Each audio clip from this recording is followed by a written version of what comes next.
এত বড় মাছটা আমার কাটা হয়ে গেছে, এখন ধুয়ে নেবো পরিষ্কার করে। লবণ দিয়ে মাখিয়ে ভালো করে ধুয়ে নিই।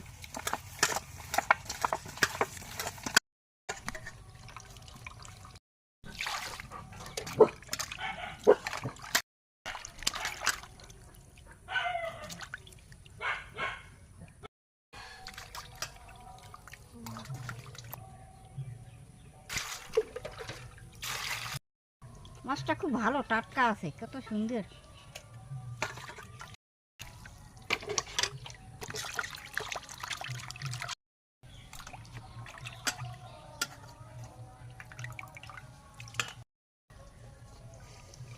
মাছটা খুব সুন্দর আছে, সিলভার মাছ দিয়ে এরকম হয়।